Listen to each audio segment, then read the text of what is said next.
progress.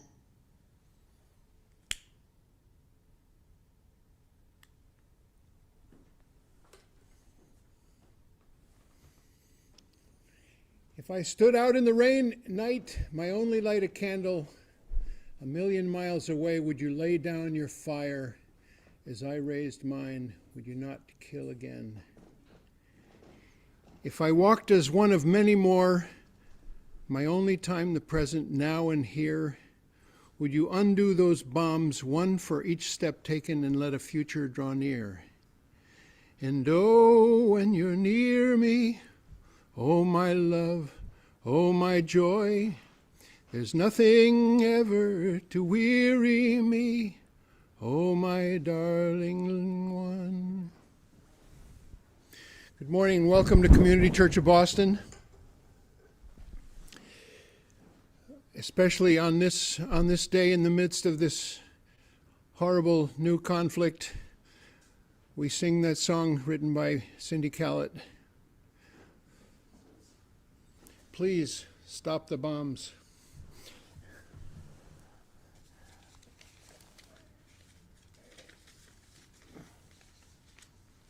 And where is it? I had it just now.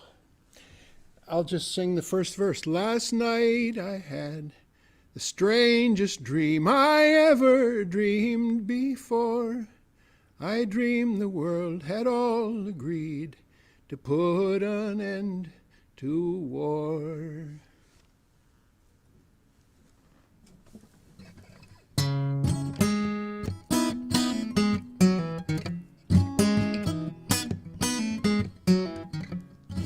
You gotta have hope when every card seems lost. You gotta have hope when you're double-crossed. You gotta have hope when every flower is dead. You gotta have hope even if it's just a thread. You gotta have hope when every star burns out.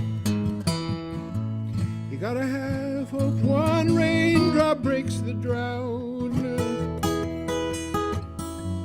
You gotta have hope if you still have one breath. You gotta have hope there is a way out yet.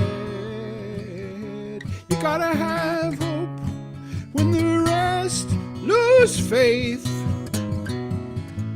You gotta have hope when you meet Satan's gate. You gotta have hope when you're terrified and scared. You gotta have hope when it's too much to bear. Ooh, you gotta have hope. Ooh, you gotta have hope.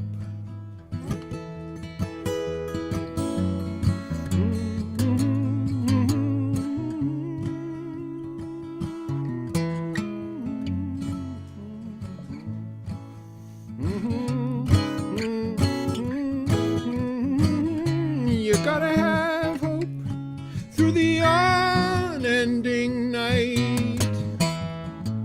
You gotta have hope you'll see the faintest light. A whole lot of hope creates amazing things.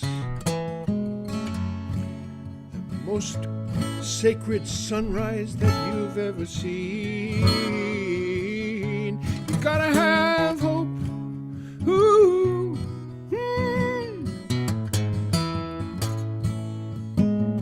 You gotta have hope. A whole lot of hope creates amazing things. The most sacred sunrise that you've ever seen. Ooh.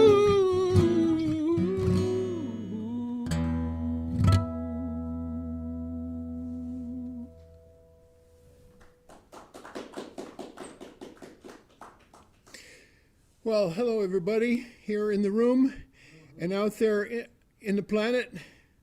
We welcome you. That last song is written by Tom Pacheco. Friday night we had a Tom Pacheco night of all open mic offerings of Tom's songs. Tom is a very prolific songwriter and probably the world's best kept secret. Has written just thousands of songs, among them a bunch of them that I have in steady rotation and play a lot, including that one, You Gotta Have Hope for This Moment.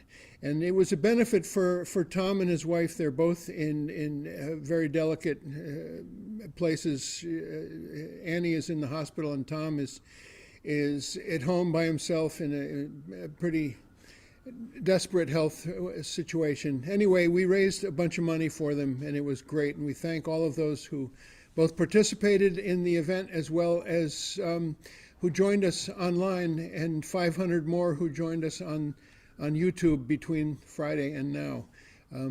We send our love to Tom and our hope for better health perspective for both Tom and Annie. And then Saturday night, last night, we had a peña here in the house. I was not here because I was doing sound for a blues lady named Danielle Miraglia over in West Roxbury.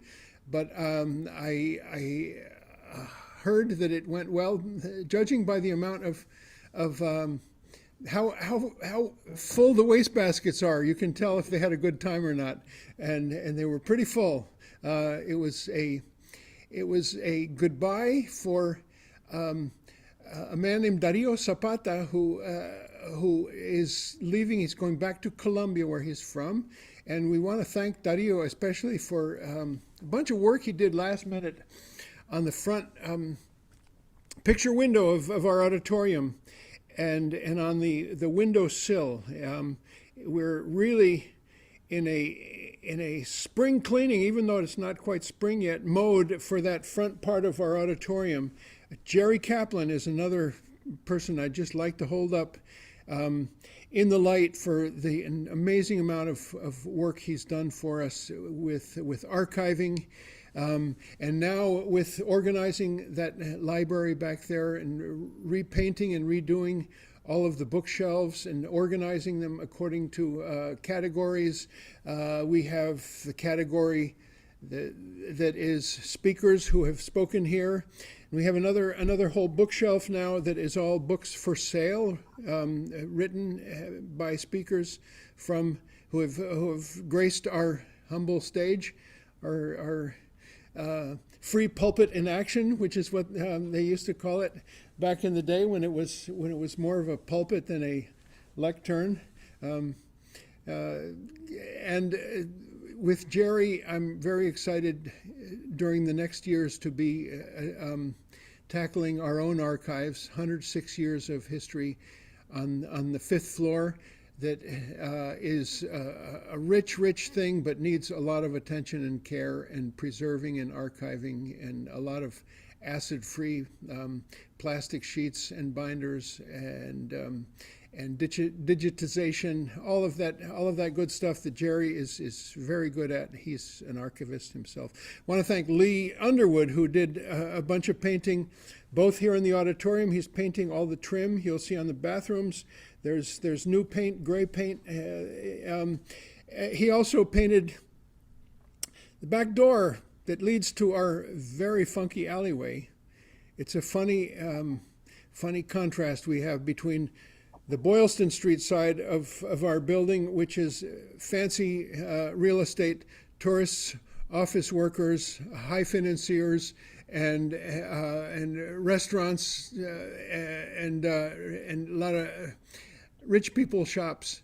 And the back is the alleyway, which has a lot of mud and rodents and dumpsters and waiters catching a quick cigarette during their break. And it used to have a lot of homeless people and people shooting up and stuff, and we haven't seen that as much lately. But it's funny that just one block is that contrast, and we're here between those two extremes. Want to tell you about our new newsletter. just came out. Next week, Greg Palast. I don't know if you've followed his work, but for years he's a journalist, kind of muckraking, independent journalist. He's studied the United States election systems and deficiencies for many years, has written several books about that.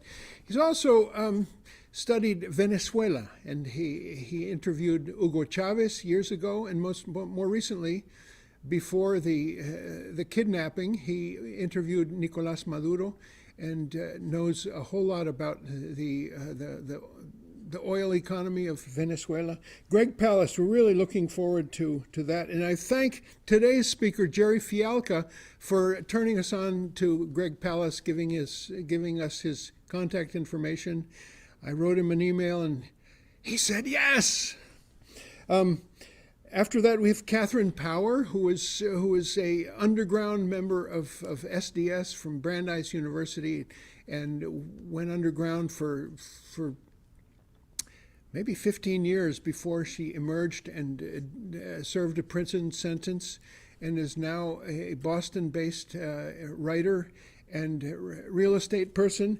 And this will be the second time she has been with us. Her memoir is called Surrender, My Journey from Guerrilla to Grandmother.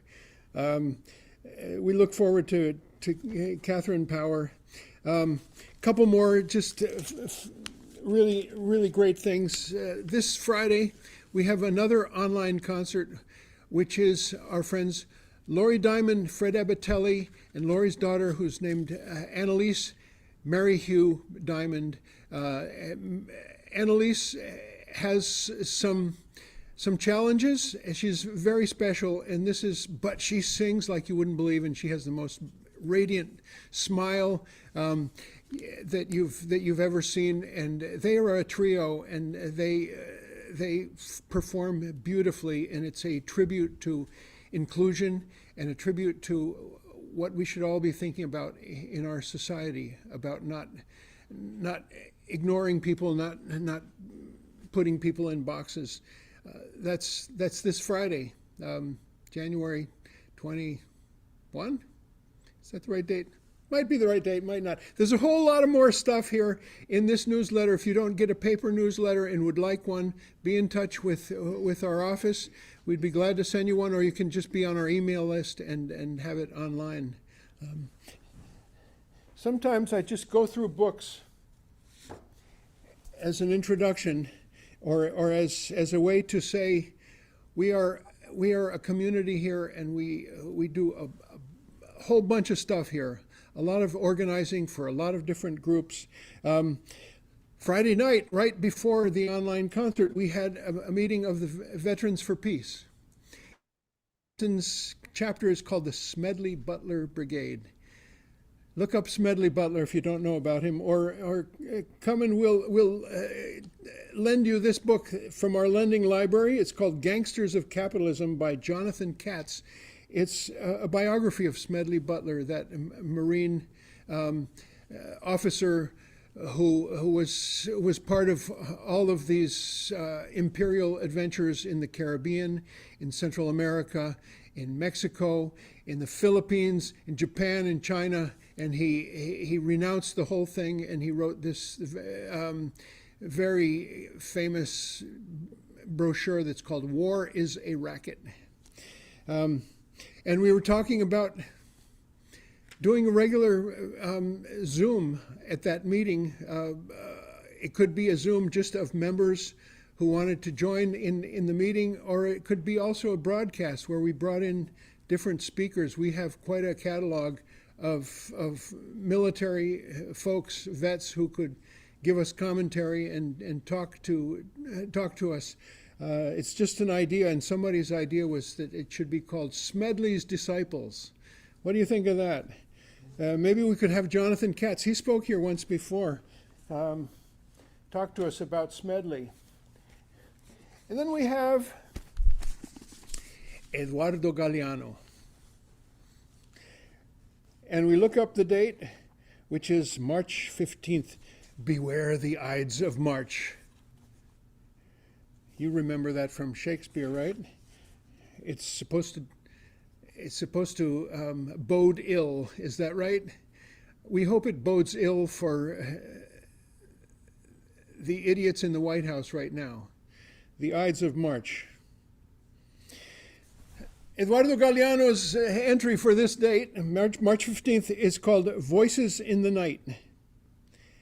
At dawn today, in the year 44 BC, Calpurnia woke up in tears. She had dreamed her husband had been stabbed and was dying in her arms. Calpurnia told him the dream, and still sobbing pleaded with him to remain at home, for outside only his grave awaited.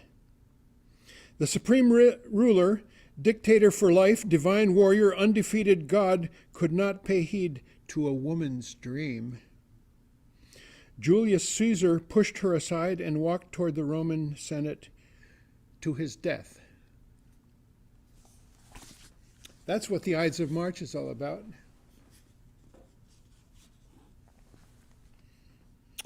This Friday, we're also having David Lewitt come in for a oral history.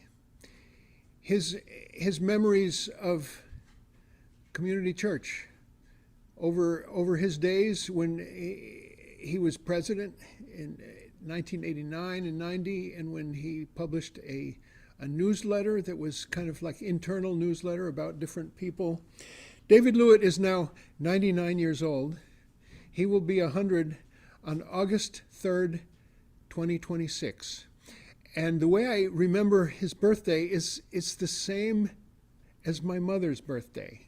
Just by sheer coincidence, my mom, who passed away a couple years ago, we're going to do an oral history, and it'll be part of a new part of our YouTube catalog, which is different oral histories of starting with some of our senior members, but anybody could do this, and just add to our history of this amazing, incredible, bizarre, funky, radical church. And we call it Church with Pride, even though some people say, "Oh, is this a church?" That's what Miko Peled said when he walked in the door. And we were able to say, yes. But in a way, it's not a church, because a church connotes sort of Christian. And there is that in our history, but all faiths and all lacks thereof, I would say. And that might not be called a church. It might be called a synagogue. It might be called a mosque. It might be called an ashram.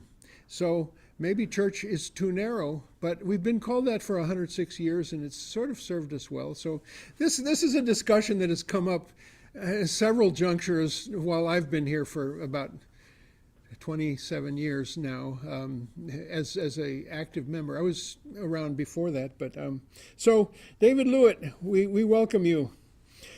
Also want to tell you that with this newsletter, there was a fundraising letter with an envelope. We are amidst a capital campaign to raise $10,000. Well, 20, because 10 is supposed to come from our budget, which we hope will cover, we can come up with. The other 10 is from fundraising, and that's where you come in. We hope you will write us a check or go to our website. There is a credit card or a PayPal function on the website. And this fundraising letter will also go out to our email list, and we hope that you will respond. And those of you who are on the Zoom now, we have the website is www.communitychurchofboston.org. Just needed to say that. I want to also mention 2 birthdays. The first birthday is the late Pat McSweeney, who was not a member but was a very enthusiastic occasional attendee, who would come up from Taunton, which is pretty far, to some of our services and events. In her later years, she would be driven by a friend, and was always just very grateful for what we were doing and what we stood for and what we were presenting. Pat McSweeney, as one of her last communications with us, was a check for $20,000. And she said, oh, it's just sitting there, and I'm 95 years old. So, and this was in our really moment of deep wilderness, budgetary wilderness, when we had a vacant space on the first floor. So happy birthday, Pat McSweeney. And the other birthday I'm going to hold off on until I sing another song. It was my honor to say yes to Gerry when he asked that I do the music for this morning. We have different music just about every Sunday, of all kinds. Last week was hip hop. The week before that was a four-woman a cappella quartet, and this week it's yours truly.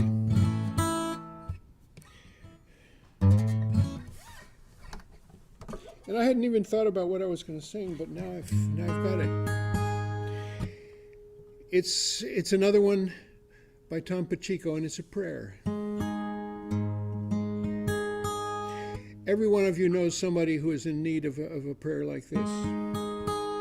He wrote this for his sister, and I sing this today for Tom himself.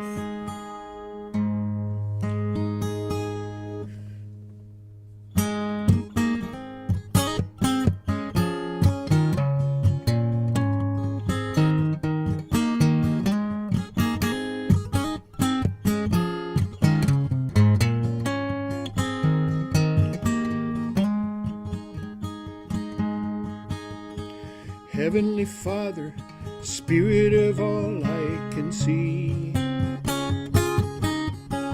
watch over my brother the way you have watched over me. Give him protection from any danger he meets, and though he may stumble, may he always land on his feet. He's been unlucky, he's been betrayed. This time please give him a good hand to play, and make every cloud he cannot outrun be just the shadow of a seagull in the sun. When I got to Australia, I was a zombie for the better part of a week, and I was even worse coming back.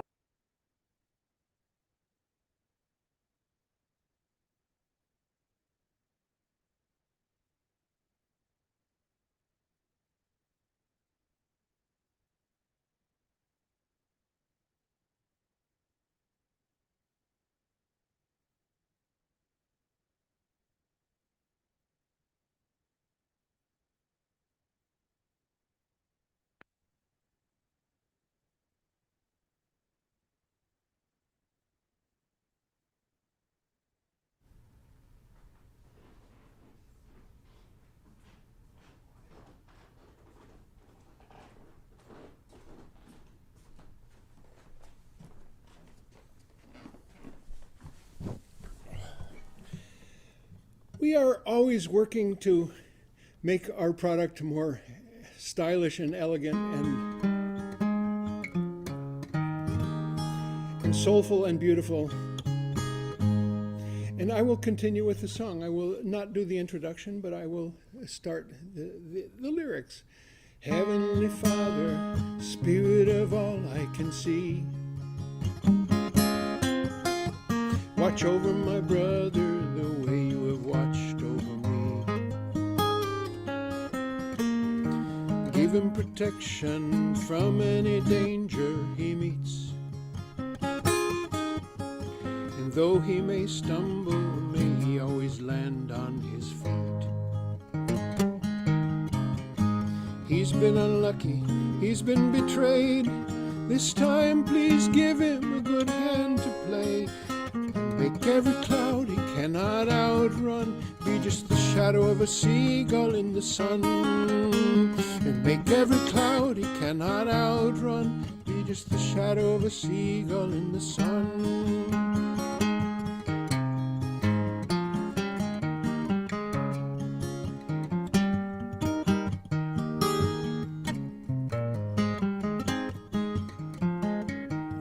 I have been worried knowing he's out there alone,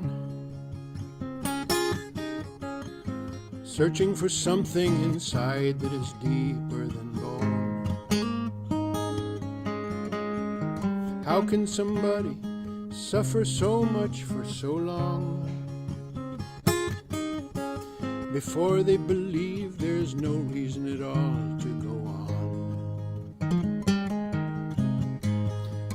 Show him his value to his own eyes, give him the wings that will help him to fly. Make every cloud he cannot outrun be just the shadow of a seagull in the sun.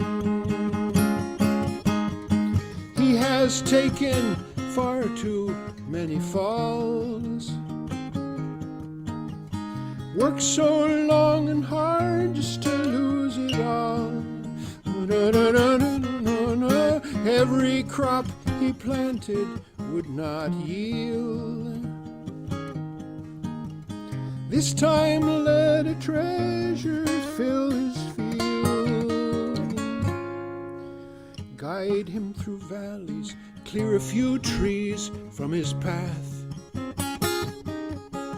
Spare him the merciless wind and the cold winter's wrath. Lead him to some place of beauty where healing can start. And let the moon rise off the river and into his heart.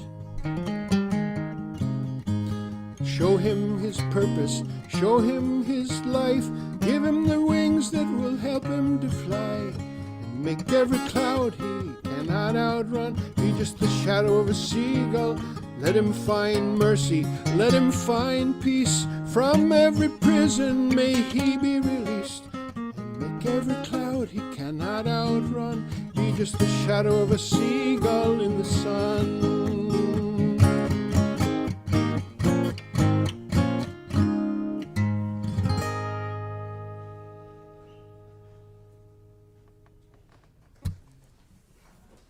Thank you. So I held off on the birthday wishes because this birthday I'm about to tell you about is our speaker. Happy birthday, Gerry. Thank you so much. And I want to tell you that this is one of the most interesting guys I know. And I love having conversation with Gerry. And I love all the different things he's involved in and has been for his whole life. Gerry lives in Venice, California, with his wife, the beloved Susie Williams, who was with us a couple weeks ago on an online concert.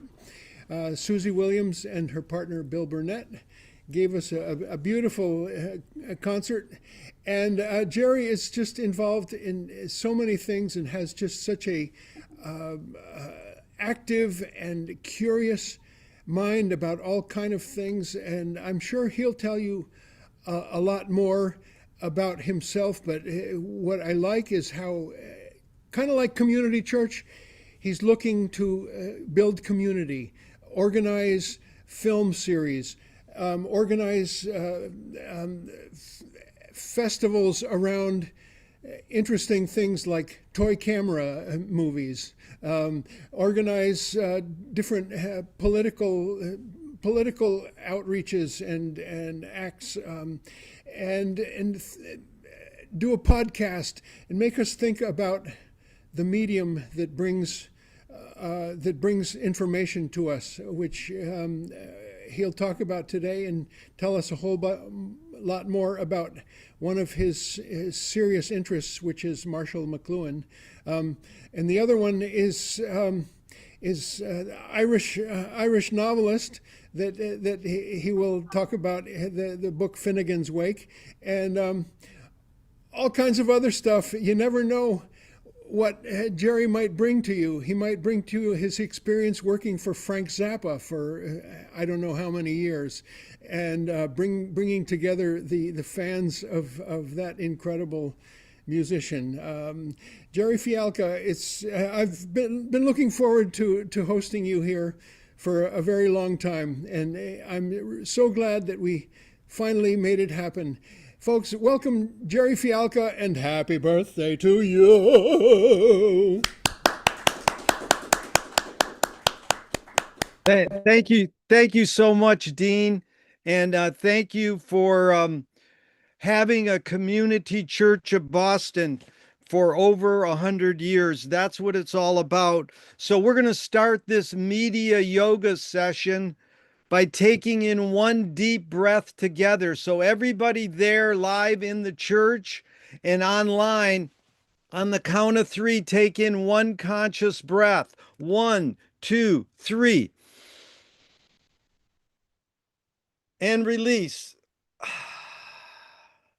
Okay, now we did that consciously. That's what the body does all day. We don't consciously breathe, but we want to be conscious together as a community today. So we're going to groan together for all the complaints we want to have together. On the count of three, I want everybody to yell out a big groan. 1, 2, 3. Okay, I couldn't hear you at all, but I hope you did. Everything I don't say today, I meant to say. And there's a joke that goes, what did one mirror say to the other mirror? It's all done with people. So that's what it's all about, community. Words evoke more than their meaning. The word community has come unity. That's what we want to do. It's the wizard of us. So what does Dorothy have to do is get the broom, which symbolizes skywriting, advertising, and take it to the wizard to get her back home. And what happens is Toto pulls the curtain back and reveals what the wizard is really saying and doing. And that's what we are. We're all Totos. We're atomic dogs pulling the curtain back. So I don't know if you're hearing me, but I would love to get some sort. Yes. Okay, Dean, thank you. So thank you for that. So we wanted to get right into Marshall McLuhan. In the chat, you can read this or you can just listen. He devised 4 questions. It's called the Tetrad. The first question is, what does it enhance or intensify?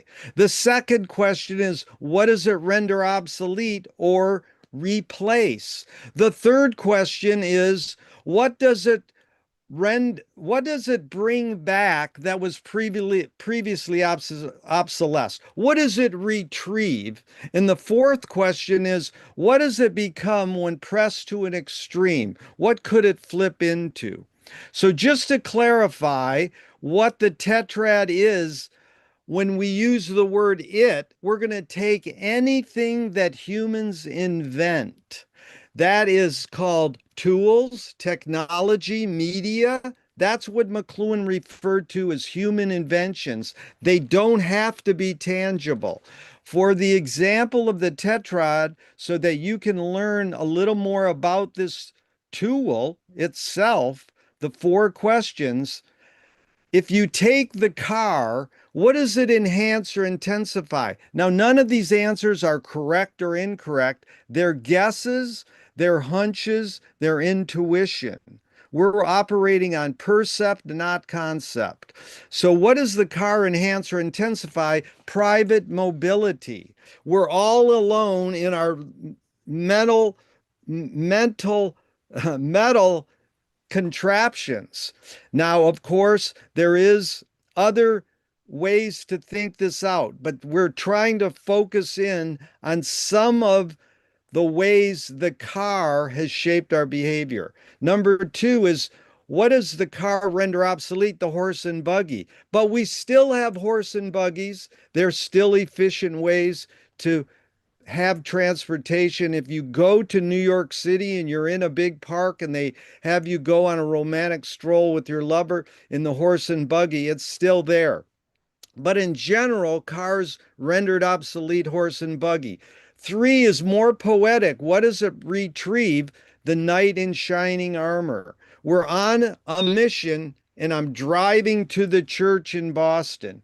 Number four is what does a car become when pressed to an extreme? What might it flip into? One, a bomb. It is used by people daily to kill other people, intentionally or non intentionally.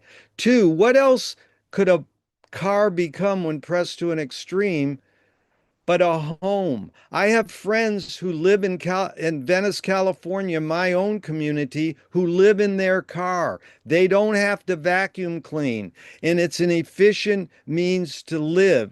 So, this is the main thing Marshall was trying to teach us with the tetrad, is that all inventions have services and disservices. As you can see, most of you have been equally brainwashed like me that you need your car so that you can go to the anti-war march in your car. How else are you going to get there? Well, we don't need cars, but we invented them, and we're all equally brainwashed that they are part of our lives. And we all use cars all the time. Again, this is not to say cars are good or bad. They have services and disservices. So what we want to do in examining these tools through the tetrad is realize how it shapes our behavior. And so this is what Marshall's main goal was in teaching us the tetrad so that we can learn how to cope with what we don't like about our inventions and understand how it's shaping our behavior. He wrote 22 books. Just to give you a little background on where McLuhan came from, he wrote 22 books from 1940 to 1980. He literally said, "You're not going to understand me unless you know all of James Joyce and all of the symbolists. They're the poets from France who were spawned by Edgar Allan Poe. And Poe invented the detective novel, which is reasoning backwards. Effects precede causes. And he basically spawned the symbolists, these poets who eventually spawned all our rock poets, Bob Dylan, Patti Smith, Jim Morrison, Kurt Cobain, that it doesn't matter what you say, it's the effect you want on the user. So this is what the symbolist taught Marshall and also taught James Joyce. James Joyce wrote an unreadable book, and he basically satirized the information overload we're all living in then when it came out in 39 and now which we live in today, an information overload. So you have to understand that Marshall was a Manipian satirist. He was a prankster. He was a charlatan, but he came off as being an academic. So if you read in Wikipedia that Marshall McLuhan is a media theorist, that's wrong. But he would say, leave it. I'm in academia. I want people to kind of think that I do theories, which is concept, because he was really, this is the key thing to learn about McLuhan. He was teasing people to believe his percepts were concepts, that his intuition, his guess, his impulses were conceptual. They weren't. They were just ideas to think about to spur you on and needle you out of the somnambulism that all these inventions put you into. So, two other key things on the tetrad to remember, and we'll do a tetrad eventually on the No King's March, which is March 28th. Okay, so you can start thinking now those four questions. What does the No King's March or any political march enhance, obsolesce, retrieve, and flip into? Here's the two main things to understand when you utilize tetrad analysis. And believe me, people, it's really important. Henry Kissinger used it to rule the world for many years. Steve Bannon uses it. And I know you're all fans of him. We already had two documentaries on this guy who is a main advisor to Trump. Many people use tetrad analysis and don't even know they're using it. That's just simply four questions. Here's the two main things you have to realize. One, when you pick your subject to do a tetrad on, you're not doing the subject alone. You're doing the environment it creates. So the example I gave you on the car, it's not on the car, it's the environment that the car creates. A good example to illustrate this is Rauschenberg, the modern artist. They asked him, "What kind of artist are you?" And he says, "I'm a landscaped artist." Well, if you know Rauschenberg's art at all, it's cut up papers and billboards, and it's a collage because for him, the landscape wasn't trees and hills and lakes, it was billboards. So the car created this environment of billboards, plastic, roads. It's endless, the environment that the car has created. That's what the tetrad is really trying to capture, is what is the environment of this invention? How is that environment shaping our behavior? The other thing that's key, number two, in understanding tetrad analysis is that it's not the intention of the invention that we're talking about. So Henry Ford kind of invented the car, helped invent the car, because he wanted the original cars were so you could go out and see the countryside easier. Well, what did it do in the long run? It ruined the countryside. Number two, what did Henry Ford say when he retired to Greenfield Village, his little town where he wanted to retire? No cars allowed. So you understand that when you invent something, it doesn't always accomplish what you want it to invent. This pen I have in my hand can be used as a weapon. I'm not encouraging people to do that. I'm saying use the pen and write. That's an important thing, to journal. But we can't control how our inventions are misused or used for other means. So keep that in mind. Dean mentioned books earlier on, and the symbolist poet Mallarmé nailed it. Everything in the world exists to end up in a book. Now, I love that you brought up the Ides of March, Dean. Thank you for doing that. These senators were fearing that Julius Caesar had too much power. So they did 23 knife stabs to kill him. And it did not save the Republic. It led to more civil war. So this is called causality. This is the main thing McLuhan studied his whole life. What causes what? And so those 23 knife stabs had an intention, but what did it cause in the long run? This is kind of what reminds me of the word karma. What you do comes back to you. So I'm a pacifist. I'm for nonviolence.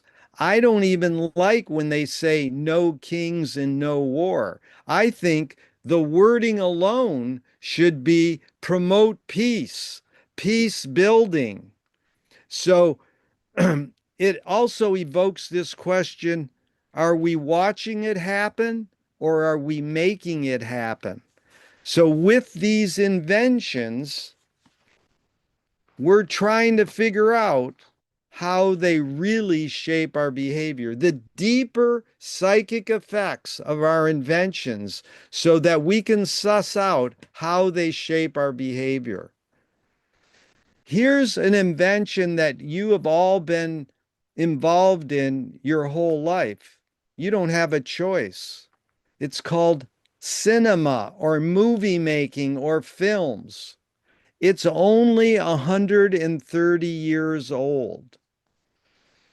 Television is only 100 years old. We don't know really how these inventions have shaped our behavior. If you read the review in the Paris newspaper 100 years ago, when they first showed cinema in a public setting, the review in the newspaper said, "Now you'll never die." So they were trying to predict how cinema would shape our behavior. Now, tonight is the Oscars.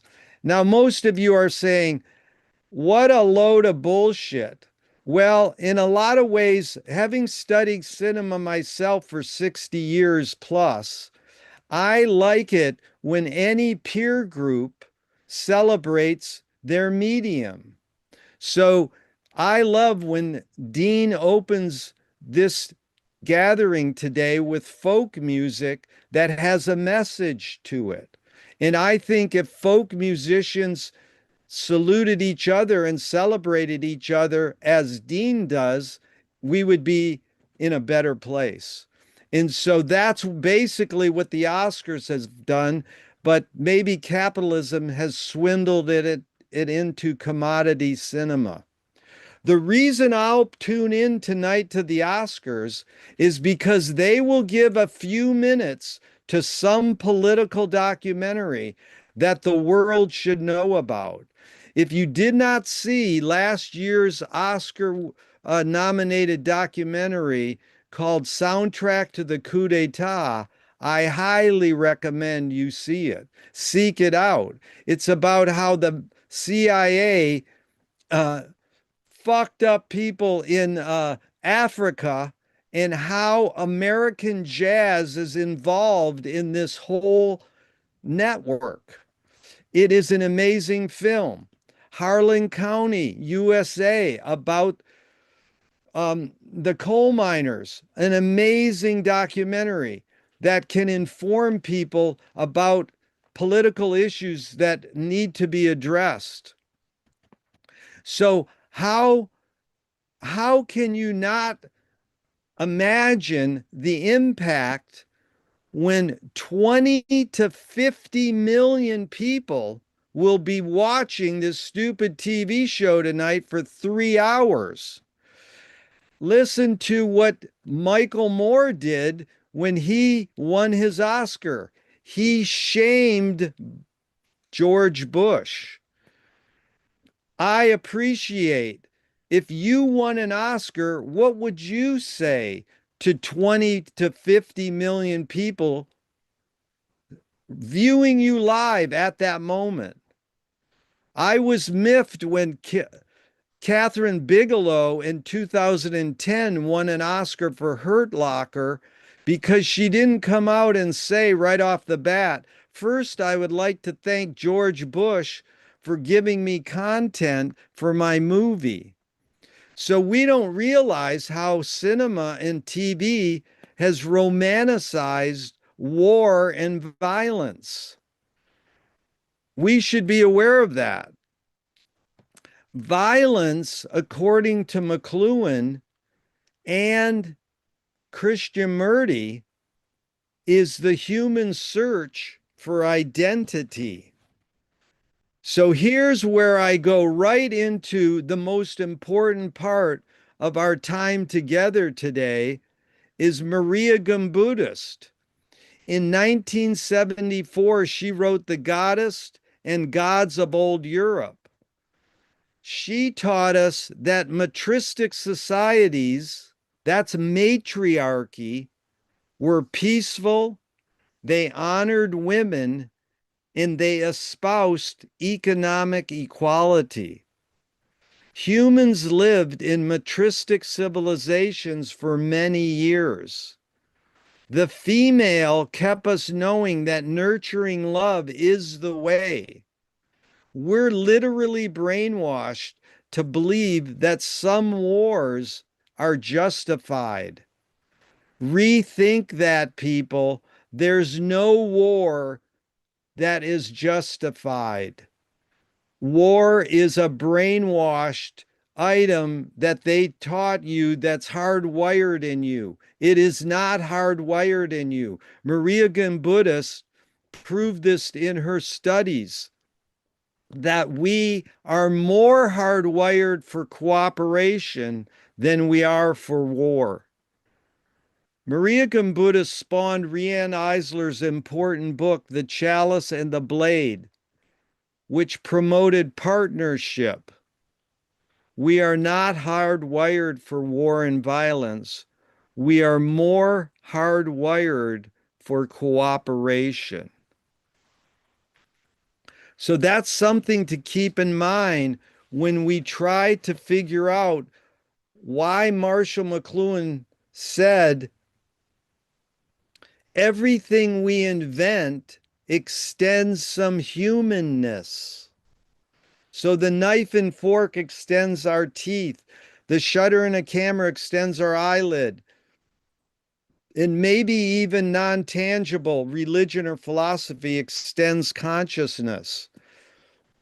You can study right now Michael Pollan's latest book, and he's telling us now that consciousness is more rooted in feeling than it is in the mind or the brain. And this is an important part of splitting the right and left hemispheres. In left is logic and rationale, right is intuition and female and feeling. We have to blend them together equally. That's the partnership that Riane Eisler learned from Maria Gimbutas. Now I'm going to bring this right down to my experience with Dean as my friend. He put me up at his house one day with Susie and I. And of course, when I go into someone's house, the first thing I do is look at the books on their shelf. And Dean had a lot of books, and that made it for an intriguing visit. Well, I eventually found a McLuhan book on Dean's shelf, and I was really impressed. So I found that this was a period in Dean's life when he was really had a lot of anxiety that his son was playing violent video games. And this was a good example of what Marshall McLuhan has taught me and how our inventions shape our behavior. I would go from the room where Danny was playing the video games into the kitchen, and Dean was listening to NPR, that's National Pentagon Radio, no public responsibility, or National Petroleum Radio. I love that these alternative mediums happen, but I wish that people would listen to Pacifica over NPR. I go into Dean's kitchen, he's listening to NPR, and all I hear is war, war, war. So I stand in the middle and I go, what's the difference? A violent video game or a radio yelling war, war, war? Well, in the long run, what was the service of both of these activities? Maybe what Danny learned from playing video games was eye-hand coordination, which led him to becoming someone who was interested in making beats for rap music. So he is not a violent gentleman anymore. Danny maybe went through the stage of playing video games, but it didn't turn him into a violent criminal. In fact, this is the guy who invented the Simpsons. Matt Groening is another good example of this. His Life in Hell cartoon has the mother come out into the yard and the kids playing with a plastic toy. And she says to her son, I don't want you playing with war toys. So then the kid gets the toy taken away from him and he goes and picks up a stick and starts using the stick like a gun. So this is an example of how our tools and toys shape our behavior.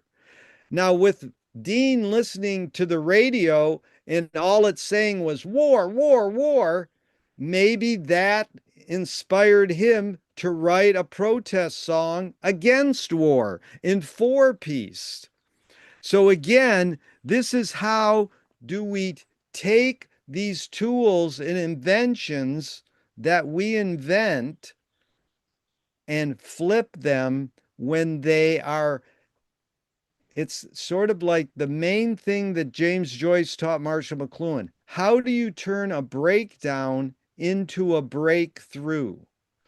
So how do you turn guns into something to promote not killing? How do you turn a rejection into a redirection? McLuhan used all the literature people from James Joyce, Ezra Pound, T.S. Eliot, all these important poets to learn what Pound said, that artists are the antenna of the race. The folk musicians that Dean sings with, all the writers on the books of the library at the Community Church of Boston, they all have hidden psychic effects in their messages, in their books, and in their music. There's deeper meaning. Of course, there's some surface meaning, but there's a lot of times a deeper meaning. And one of the questions Marshall probed his whole career, and this is the most important thing about McLuhan, was he wasn't after answers. He was after questions, new questions, was why do us humans ignore the hidden psychic effects of our inventions, even though the artists are broadcasting them to us? Why do we ignore these hidden, deeper meanings to our songs and our literature, in our paintings, in our poets? So I hope you all will learn how to turn breakdowns into breakthroughs, how to take a weakness and turn it into a strength. You know, I look at the New York Times every day, and people might say, well, that's horrible or that's good. I think it is a way to understand how people are thinking. And I learned from Mae Brussel, who is probably the greatest political researcher of all times. And you can look her up, Brussels Sprouts. She did a radio show out of Carmel, California, and she was raised in a very rich community and learned that she could cross-reference the entire report on Kennedy's assassination and get the deeper meanings after studying it for 10 years, that the CIA would go to her and say, what do you know on this guy? So she taught me, Mae Brussel, look her up. She's very important. She taught me to read obituaries. So obituaries are really important because they don't always tell you just about the person. They tell you about the time they lived in. So if you look at the obituary for Walter Cronkite, it started on the front page of the New York Times, and the first paragraph basically said this: television is very, very, very powerful. And then they went into who Walter Cronkite was. It really is important to read these obituaries, and especially the last few comments that they say. I'll give you an example of how Walter Cronkite illustrates what Marshall McLuhan was probing with the Tetrad. When there were only 3 networks reporting the news, many of us tuned into Walter Cronkite and trusted him to tell us accurate news. But again, there was a bias there of some sort because that's what all humans have. But we trusted him to the point where this is where the Weather Underground took advantage of what Walter Cronkite would do. When they blew up a building to make a political statement, they were not wanting to kill anyone. They flubbed a little and killed a few people, but basically the Weather Underground and the Black Panthers were my heroes growing up because they were trying to make a difference. When they blew up a building, they would send their manifesto to Walter Cronkite, and on the nightly news, he would read the reason why the building was blown up that day. So, in essence, he was helping the Weather Underground promote their mission to change the world. I've had Bill Ayers on my podcast. I highly recommend you look into this gentleman who was part of the Weather Underground and see the movie The Weather Underground by Sam Green. This is a very important political movement in America, and they knew how to take advantage of what, Walter Cronkite, talk about viewers, he would have 20 million viewers every night. That's really powerful. So here is an example of how we should be aware of what media literacy is that McLuhan was talking about. The New York Times this week, if you can look at the camera at my screen, this is the TV critic for the New York Times. This is war by any means necessary. So basically, that gentleman who wrote that article is doing 2 things. He's hijacking Malcolm X by any means necessary. That we're serious about changing the world and making it a better place.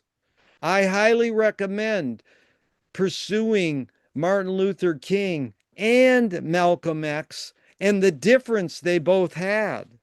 Because that headline in the New York Times this week illustrates what Marshall McLuhan said 56 years ago.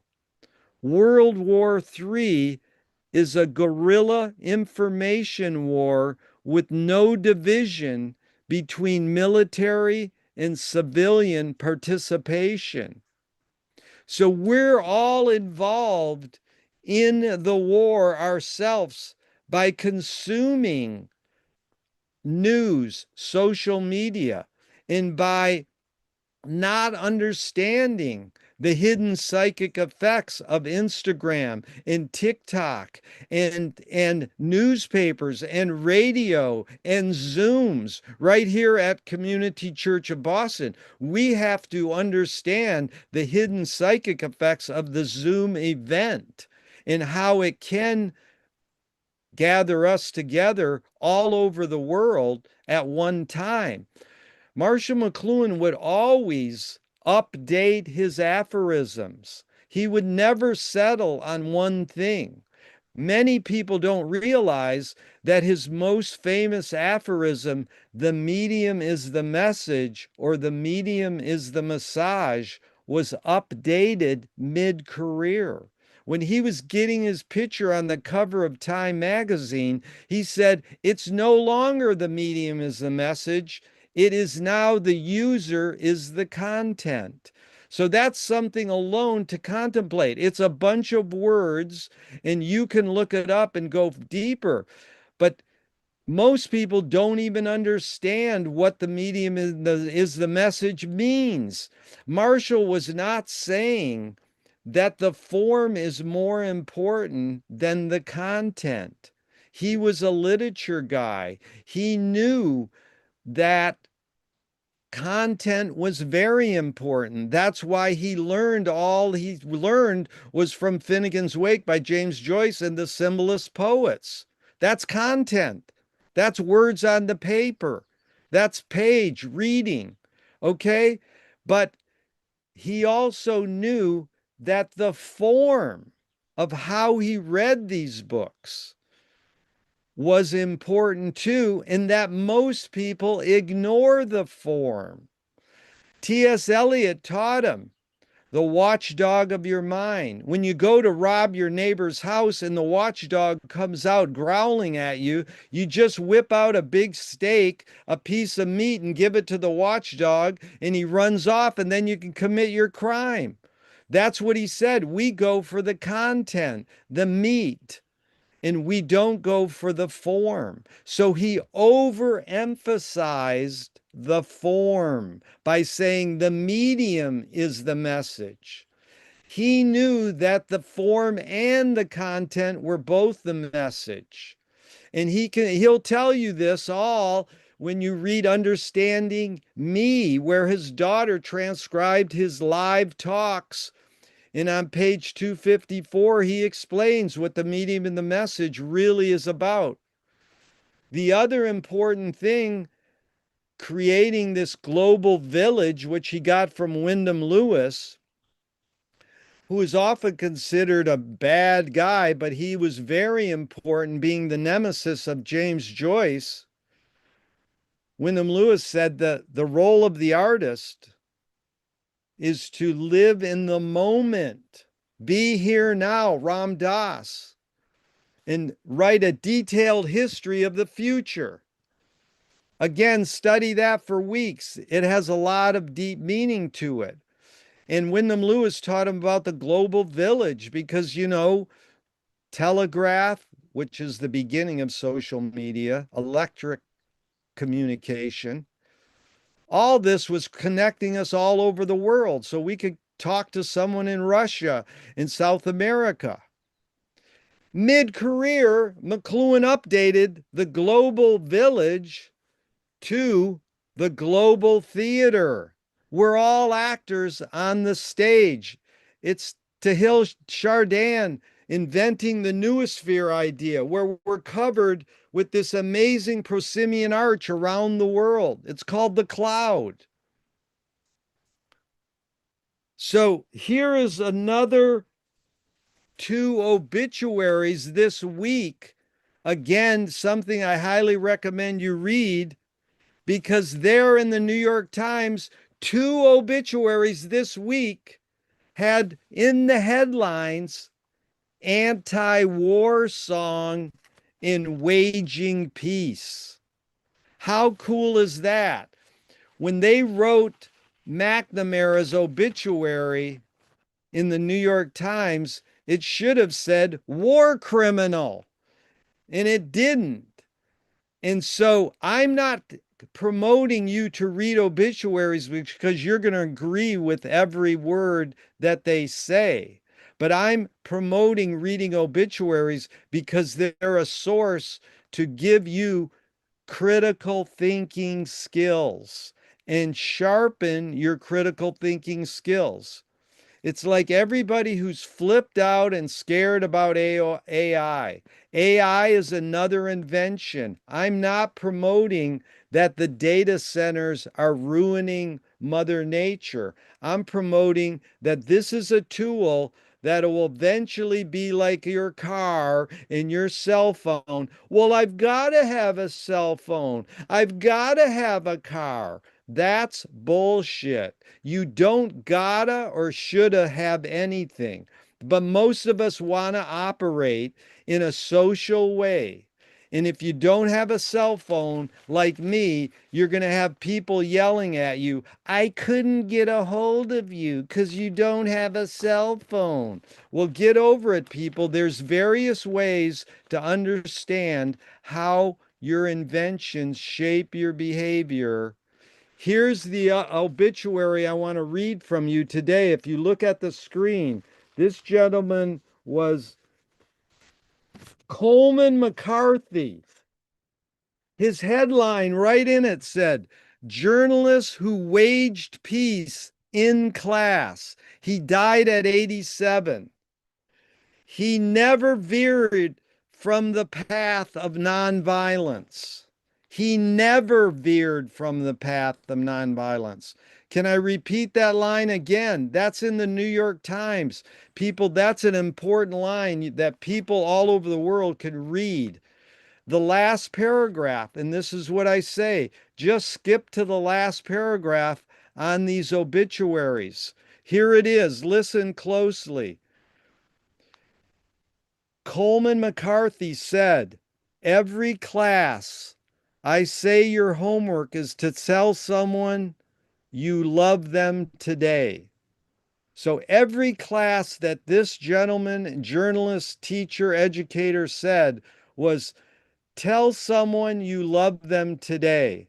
And if you can't find someone to tell that you love them, look a little harder.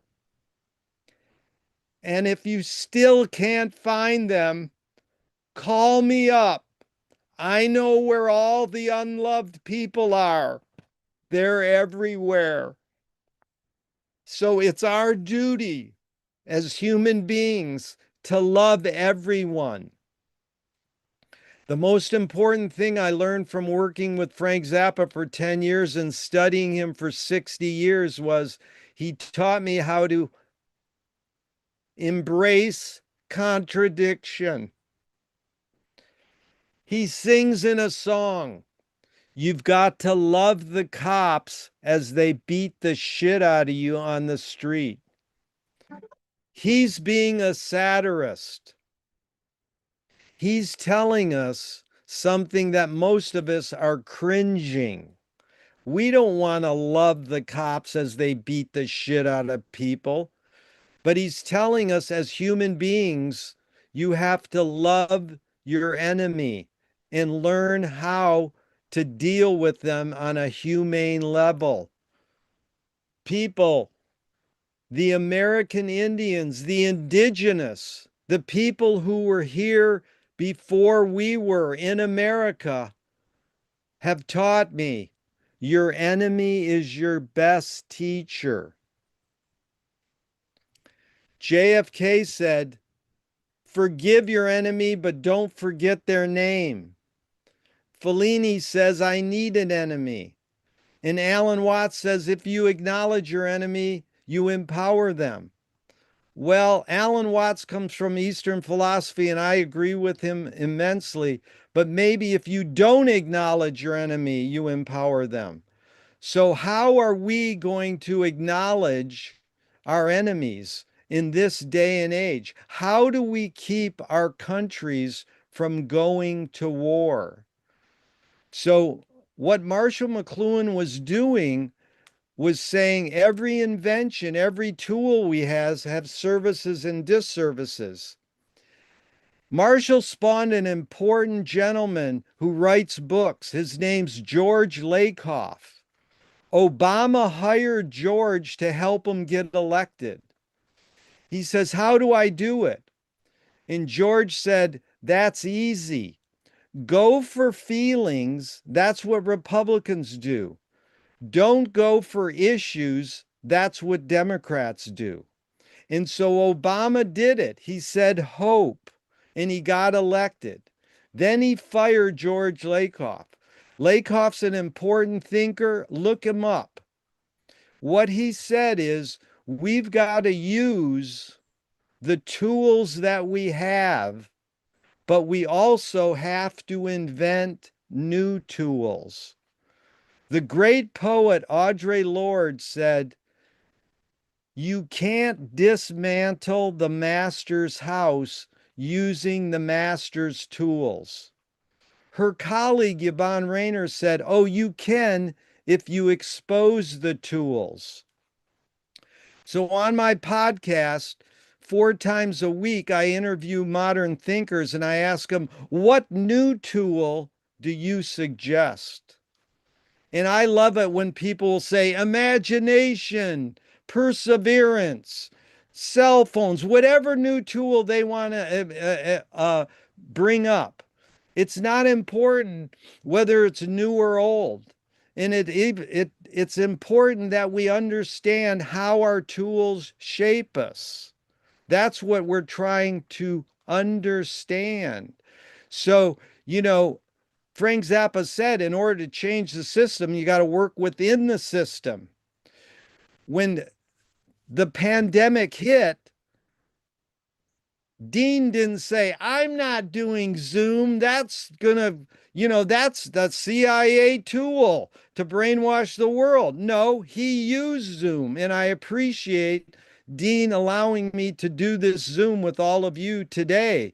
So there's some people live there in the room, and there's some people all over the country. I know Sheila's in Michigan, and my brother John's no, Sheila's in I think she's in Michigan, and my brother John's in Michigan, so we can reach people all over the world. But again, there's disservices to Zoom, and there's services. If you really want to dig deeper into what Marshall McLuhan was probing his whole career, you can join us. We do 5 Zooms a week on McLuhan and James Joyce and on Carl Jung. So in closing, I want to encourage you all to unmute very soon here. And I'm just going to tell you a couple more things. And I hope, Dean, we have a little time to do a little dialogue with these people who have attended here. I'm really grateful for all your attendance and my screaming and yelling. Frank Zappa said, it's great to be alive. And your faces and input today has really helped me be alive. Marshall McLuhan's main emphasis was to invent new questions and new metaphors. And you have to understand he's really misinterpreted when it comes to politics. He was an activist. He made a film with Jane Jacobs, the great urban activists in New York City, protesting the expressway going through Toronto. He has amazing lines that are deeper than just being blatantly political, like his peers were George Seldes and I.F. Stone and all the great people we look up to. I know one that affected me deeply and affected Dean was Rachel Carson in Silent Spring. A person who I recommend you all tune into these days is Carolyn Casey. She is on Pacifica once a week for the last 25 years. In just the names of her activities illustrate what Marshall McLuhan was. She's a visionary activist and a compassionate trickster. Abby Hoffman's biggest influence, he admitted, was Marshall McLuhan. When Bob Dylan was asked, how do I learn about the 60s? Dylan literally said, read McLuhan. Also, a few years ago, Bob Dylan, who is truly a great trickster, wrote a line in one of his songs, I'm reading James Joyce. Well, Rolling Stone asked him, why'd you put that line in there? Like, are you actually reading James Joyce? And he said, it rhymed with the other line. So there you go. Dylan's not going to take credit for the anti-war movement with great songs like Masters of War, but he's going to provide them to us. So, Dean, can we let people unmute and either they can put a question in the chat, or I can, you can unmute and I can hear their question. Is that okay, Dean? Sure. Can you hear me now? Yeah, I can hear you. Okay. Let's just take a pause to make a few announcements and make a collection pitch and then a final song, and then we'll have a Q&A. What do you think? Great. Thank you, Gerry Fialka.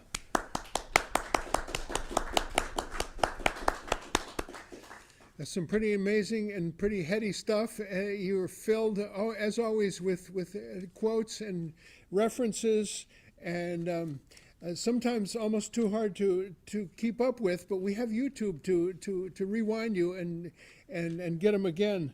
I want to quote back at you a couple of things. You talked about obituaries. We've had too many of those at Community Church lately, but the quote in a Joan Armatrading song that says, "Obituary columns are filled with love." That's the only thing that you need to remember, that they're not going to talk about any of the dirt in the obituary columns. The other one that I thought of was about love your enemies was Pete Seeger, who always said, "Love your enemies; they point out your faults to you." And I don't know if he stole that from somebody else, or I always loved that, and it's not easy. It's not easy to put that in place. But so here's a few more announcements, folks, about upcoming stuff at Community Church. March 21st, which is this Saturday, is a screening of a really amazing film that came out about 4 years ago. It's called Valentino's Ghost, and it's about the stereotypes of Arab people in U.S. cinema. And of course, Valentino is Rudolph Valentino, and it takes you through all of the early films, and talks about all this. The filmmaker is named Michael Singh, and he will be with us, as will be some other filmmakers and screenplay folks. We're going to have a reception for him at 6 p.m. March 21st, and with the screening of the film at 7 p.m. March 24th is the anniversary of the assassination of Monsignor Romero from El Salvador, and our clerk, who's named Jose Aleman, has made a point of doing an observance event every March 24th, and we will continue that tradition. It'll be a lot of Salvadoran people and probably a lot of Spanish, and we will have some music, and I'm sure we will have pupusas. So that's March 24th. Our programs will be sort of leading up to a big one on April 19th. We will host the great environmentalist and author Bill McKibben. And this is a joint venture with several different Back Bay churches. Bill McKibben, of course, who wrote in 1989 the book Earth in a Balance, which that was the first real warning sounding about the fragile atmosphere and the accumulation of carbon dioxide in the atmosphere. It should be a wonderful event. There's a bunch of music. There's going to be a honk band. There's going to be a choir, and the group Constellations, and I will sing a couple of songs. Really looking forward to that. And that, by the way, is in the afternoon at 1:30, and is held at St. Paul's Cathedral, not in this tiny auditorium, because we expect a large crowd of people. Let's see. As usual, we have a basket out in the back for you to collaborate with us both on this big fundraising project as well as on the cost day to day of keeping this building afloat and serving you, as we always do, our lunch after our Sunday program. And we always thank Luis Guzman for that, who's been with us for 31 years. And we just pay tribute to Luis. We should have this special event for our staff.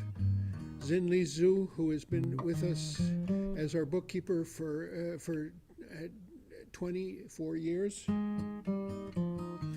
And Crystal Rollins Jackson, our office manager and publications manager and purveyor of all things elegance, grace, and style for 11 years. She started in 2015.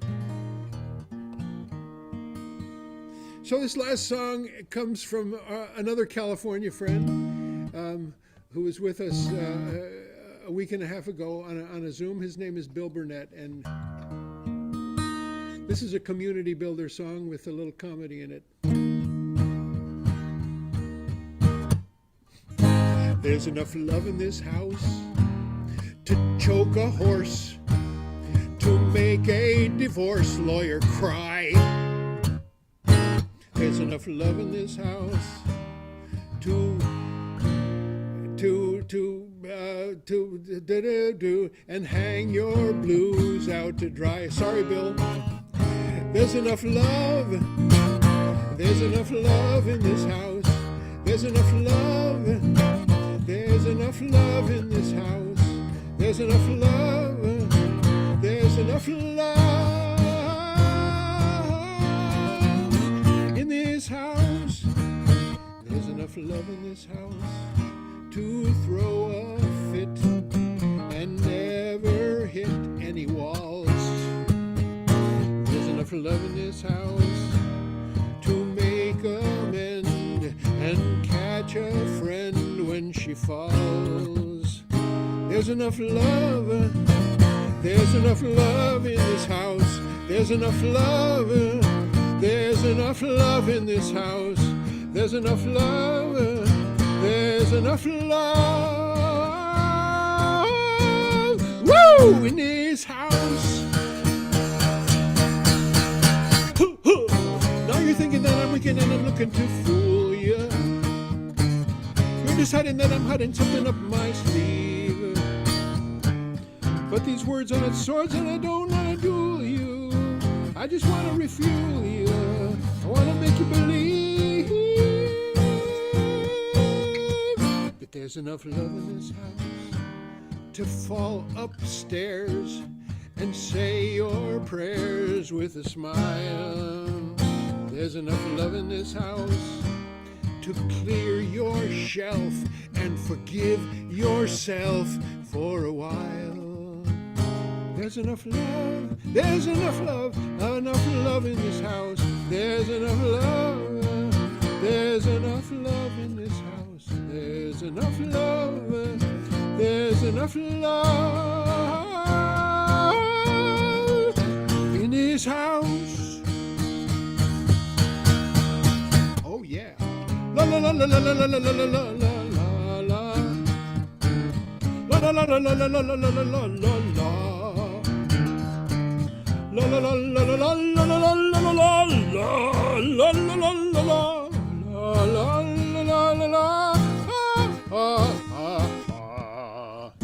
There's enough love in this house to make a wish and turn old dishwater wine. There's enough love in this house to make new plans and hang and hold 3 hands at a time.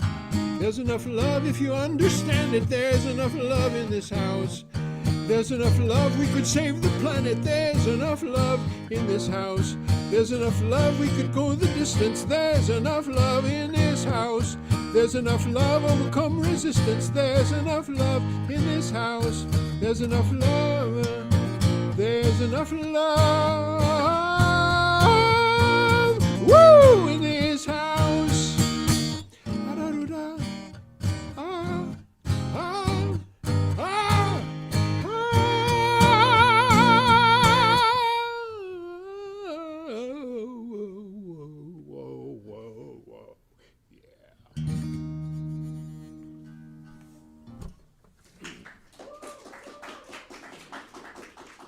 Wow, Dean, that was amazing.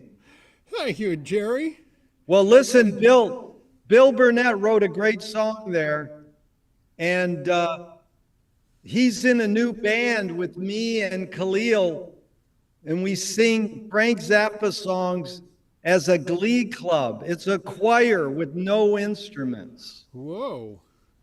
and it's really powerful. I wanted to, we're getting a little echo, but anyways, I wanted to recommend people.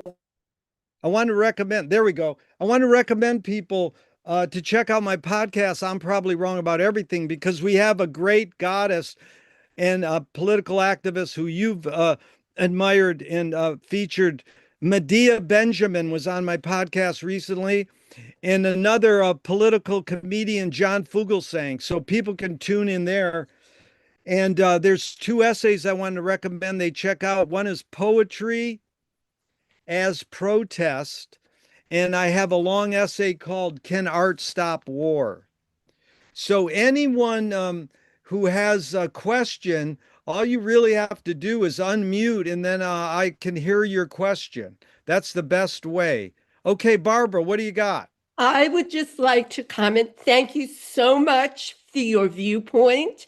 And I would just like to comment that I have created a workshop on giving adults tools to decode the news. If anyone is interested, I put my email in the chat.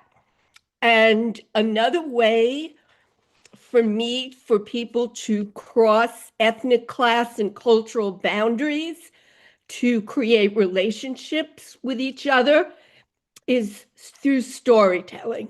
Yeah. And I have a workshop on that. So if anyone is interested, please get in touch with me. I'm in the chat.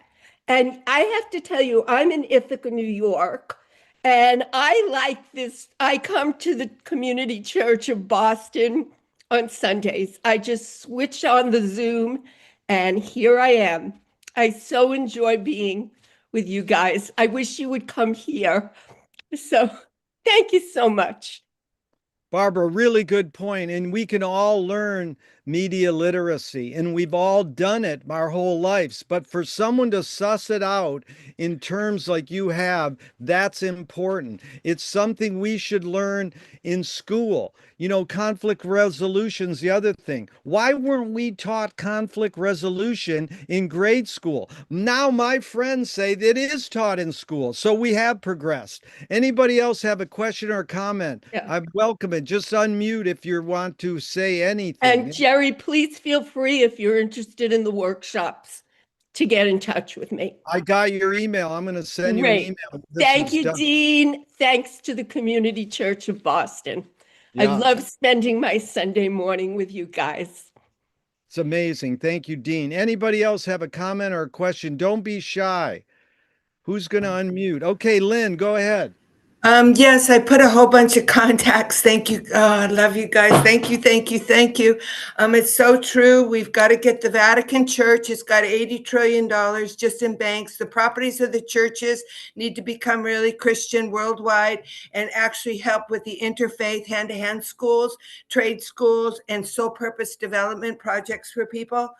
We have to really shift all the dark monies, dark media, like you were talking about, and education programs. The money's got to be shifted to new enlightenment, healing, and programs and systems and jobs creation with the cities of enlightenment, peace, and green. And I put in stuff about the new cities that are being developed.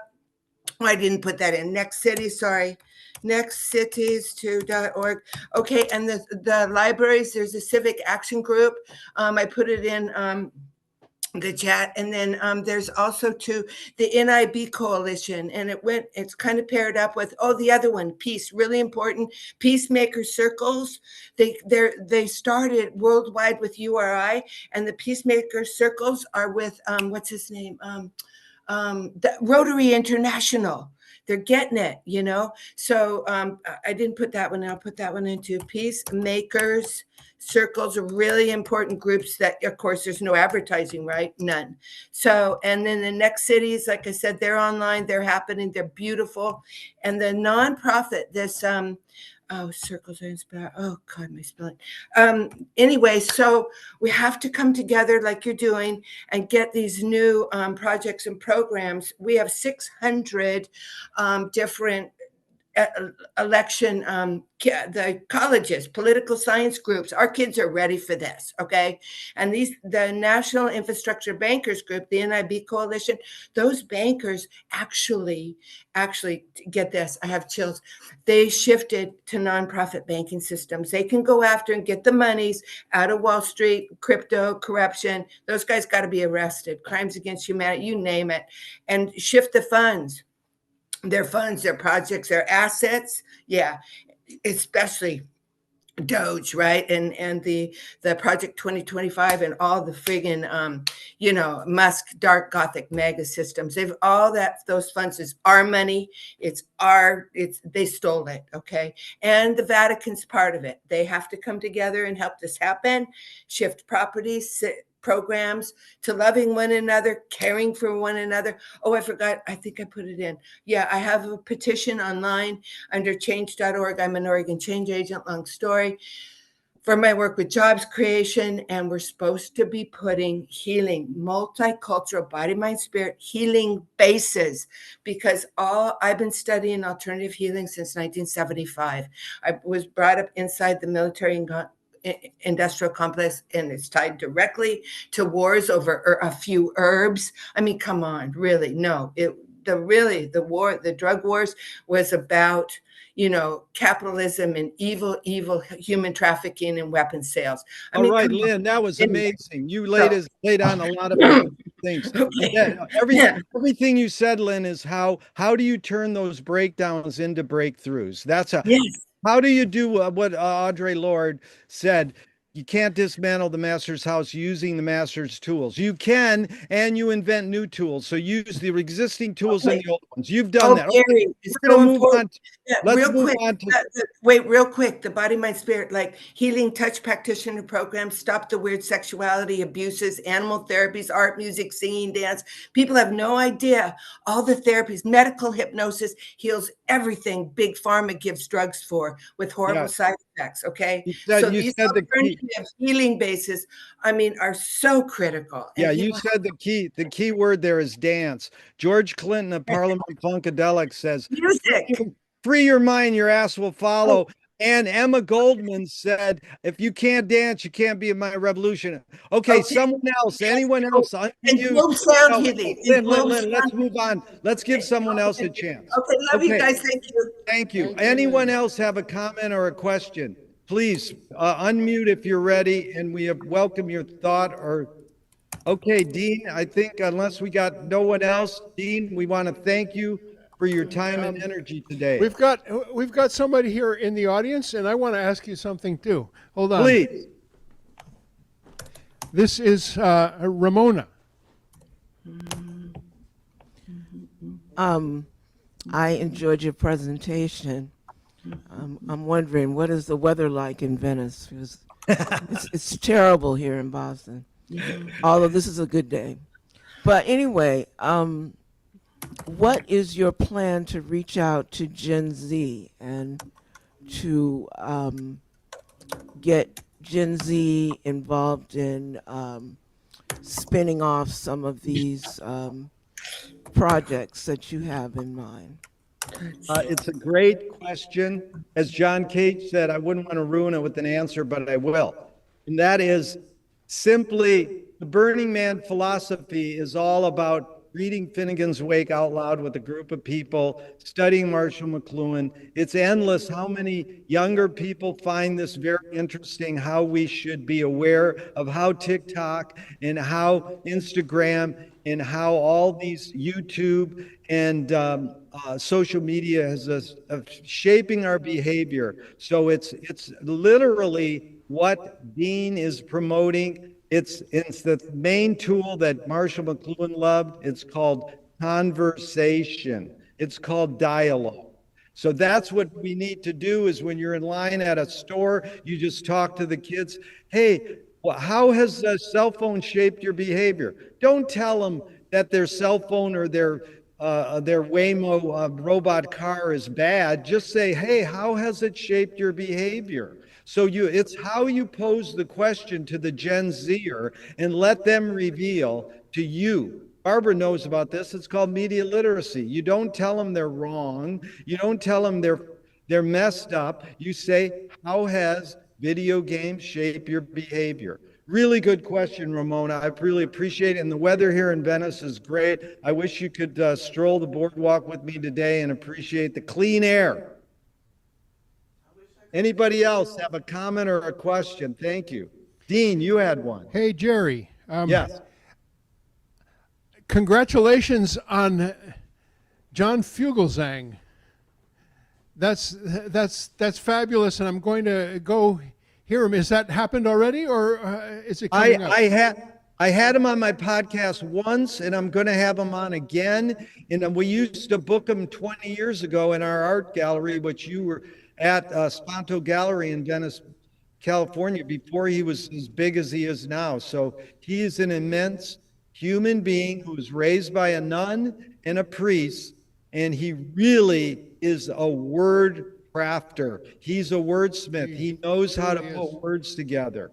So yes, I thought I hooked you up with him. It's not that hard. You should get him there. And very. Well, let's try that hookup again. I discovered him when I got a car that had a month of free XM satellite radio, and I'd never heard of him before. And then I realized he had written this book that's called Separation of Church and Hate, and it's a really marvelous idea. You know, the teachings of Jesus. Get rid of the Christian Zionism and the Christian nationalism and go straight to the teachings. And he is just such a quick wit and an amazing talk show host. And I'm now subscribed to his podcast. I'm hoping we can get him to speak on a Sunday. Maybe you can send us. I can help. Address. I will try my darndest, Dean. And I want to remind all your listeners there and on Zoom that I put my email in the chat, pfsuzy@aol.com. And so anybody who put a comment in, I couldn't copy and paste them all. So send me an email, pfsuzy@aol.com, and we'll be in touch. But, you know, anybody else, everybody has their agenda comments here. I need someone to comment on the content of what I talked about. Did anyone say, hey, that's bullshit, or I can agree with that, and any specifics on how I can improve as a public speaker in the subject matter I'm talking about? That's what I would love to hear. If anyone has any specifics on what was talked about today. Here's John Robinson.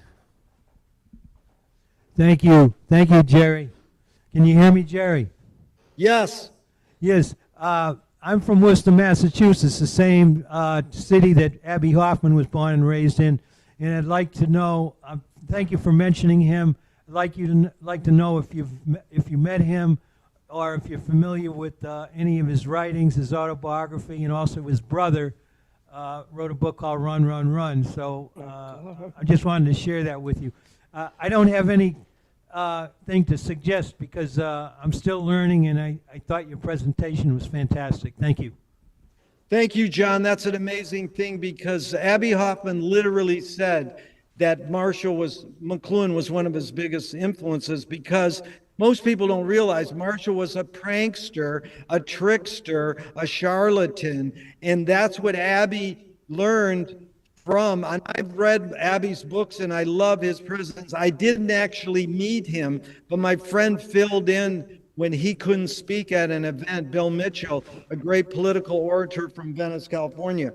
But the main line that Abby learned from Marshall McLuhan and Andy Warhol was, art is anything you can get away with.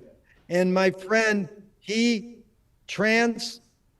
is the important thing about quoting people. Cute quotes. So what? They're good for a moment. The idea that Marshall taught me is, how do you reinvent that quote? How do you stand on the shoulders of giants and take it farther?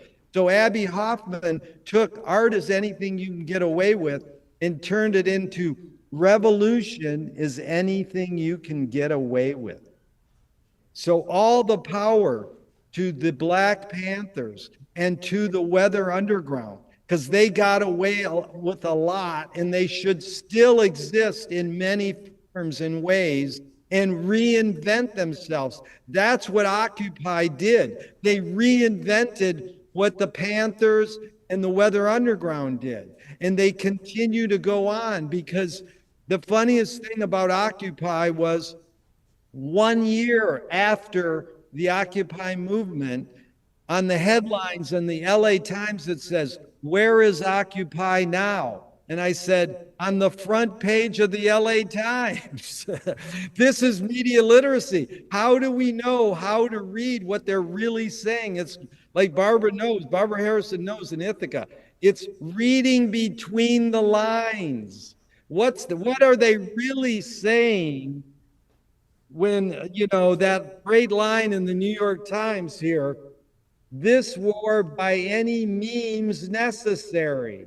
What are they really saying there? And just hooking up Malcolm X is important. So I loved what you brought up about Abbie Hoffman. He's an incredible person in American revolutionary action. That's what the word is about, action. We can talk and talk all we want, but you got to incorporate what you talk about into action. You got to hit the streets March 28th. And in whatever way you can, tell all your friends. My friend Jeff Cohen, you know his organization, Fairness and Accuracy in Reporting. He literally told me we had 7 million people at the first No Kings March. In March 28th, in a couple weeks, if we have 3 million more, that's 10 million people, it will be much more effective. So I go, I love that statistic. Let's get 3 million more. It's not going to be that hard. Things aren't getting better. We've got to hit and do more things than that. We have to invent new ways to combat fascism and raise the awareness that we can make the world a better place. Gerry, a question for you. Yes. About my own media diet. Our remote died about 5 months ago, and I tried to get a new one, and I couldn't sync it with the TV, and I realized eventually, before getting somebody to figure it out, that I didn't like the TV, and basically what I'm consuming is all online media influencers, which are amazing. You know, it's just so many great ones. Jennifer Welch is fabulous. Chris Hedges, Danny Haifong, can go on, and it's enough to spend your whole life watching and taking in. But the problem is that the algorithm knows what you want and feeds it to you. And do you force yourself to watch Fox News once an hour just for balance? I can answer that, Dean, and it's back to John Cage. That's a very good question. I wouldn't want to ruin it with an answer, but I will, because I used to listen to Coast for 10 minutes and then listen to Amy Goodman for 10 minutes. So I got the far right and far left. I've never watched Fox News in my life, but I know how to monitor through people like Ralph Nader or Tom Hartman, and there's a million of them who say, oh, this is what they're saying on Fox. So I don't really need to do that, but I think it's important. I think listening to Rush Limbaugh and Howard Stern for years, I didn't do that, my friend did, just to monitor what the majority of people were consuming is very important. So you know enough. TV's stupid. You don't need your remote. Throw that up. The best thing that any news person could say is, Rachel Maddow's really good, is nothing happened today. Turn off the news and go, like Michael Moore said at the end of his movie, he said, go take a walk and eat an apple.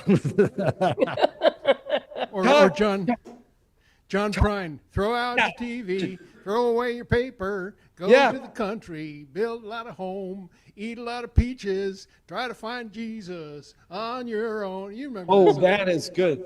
That's it.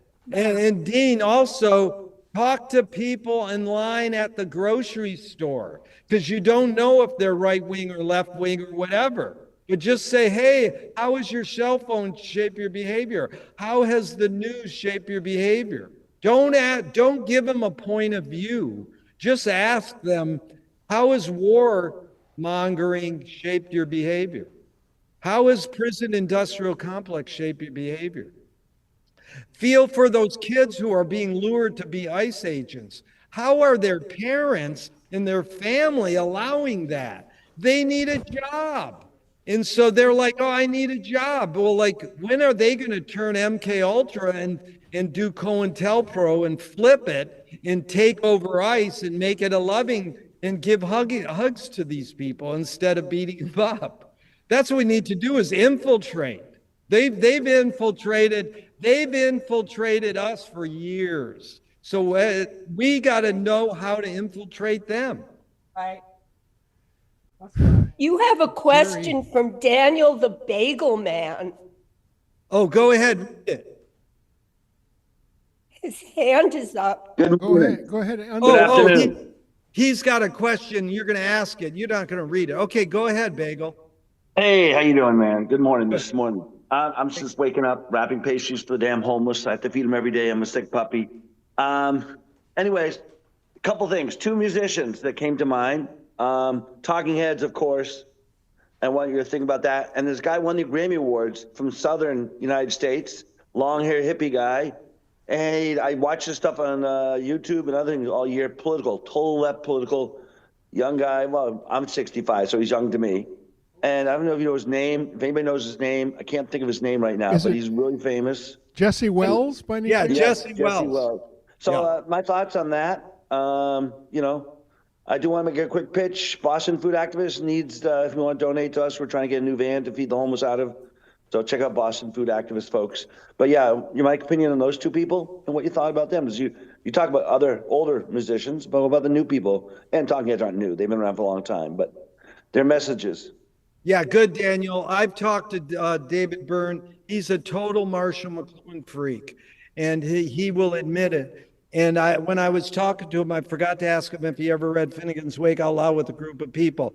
But the key thing is, I told David Byrne, have you ever read the intro to Marshall's first book called The Medium? No, it's called The Mechanical Bride, where Marshall analyzes advertising and how it shapes our behavior. So people are like, I hate advertising. Well, you should study it because it shapes our behavior big time. It's create the disease and offer the cure. All the great artists have gone through being advertisers. David Byrne is a huge knower how to pump and be a commodity, but he's very important. His book on music's good. And just the fact that he didn't read that intro, I will tell you what it says in really simple terms. A Descent into the Maelstrom, by a short story by Edgar Allan Poe. The sailor's in his boat and the waves crash his boat and break his boat up. He's being swooped down into a whirlpool to his death in the middle of the ocean. And instead of dying, he studies the patterns of the broken boat parts and swoops his way out of death. So we are swirling in an information overload. So you don't want to go down, like Dean's saying, throw your remote out. You want to study the patterns of the information overload and use it to your advantage to learn, to sharpen your critical thinking skills, learn better media literacy. Jesse Wells is amazing. He's a Bob Dylan wannabe, and that's T.S. Eliot. The mature poet steals, the immature poet imitates. He's a John Prine wannabe, but his lyrics are fresh and new, and he just took the form of these greats. Dylan got it from Little Richard and Woody Guthrie, and that's all he did, and he changed the content. And so Jesse took the form of Dylan and Prine and changed the content and says, I'm going to make it mine. My Gen Z is one of the people there in the church asked about Gen Z. That's what Jesse Wells is. Hey, I can be aware of the problems that are going on and put it in my words. Really good question, Daniel. Thank you. And thank you for feeding the homeless. It's so great. Stupid rich rock stars like Neil Young. Give me a fucking break. The guy makes so much money, his accountant says, oh, you've got to spend your money because, the tax man's going to get you. So he buys antique trains and antique cars. I'm like, give me a break. Go feed the homeless, dude. That's anybody who's rich who doesn't feed the homeless. Give me a break. Daniel, you're a saint for doing that. Be a mensch. Be a mensch. Right. Be a mensch. Let's leave it with that. Be a mensch as you already are, Gerry Fialka. Hugs to you, Susie, right in the same room. We love you very much, and we hope to see you in August in Maine. These folks are part of a little tribe that my wife and I have belonged to for 35 years that gets together in Maine. And Dean, I got one last line to. One last line. Okay. Here it is. Because we're getting hungry. There's lunch served. But this is Marshall McLuhan. Communication of the new is a miracle, but not impossible. Sun Ra was on PBS. The impossible tracks me because everything possible has been done and the world didn't change. That nothing is impossible. Strive for it. Oh yeah. We end with the words of Sun Ra and the wisdom of Gerry Fialka. Thank you for this wonderful presentation, Gerry. Thank you. Really appreciate it. Love you, and thanks for all the suggestions for other speakers and all the great quotes.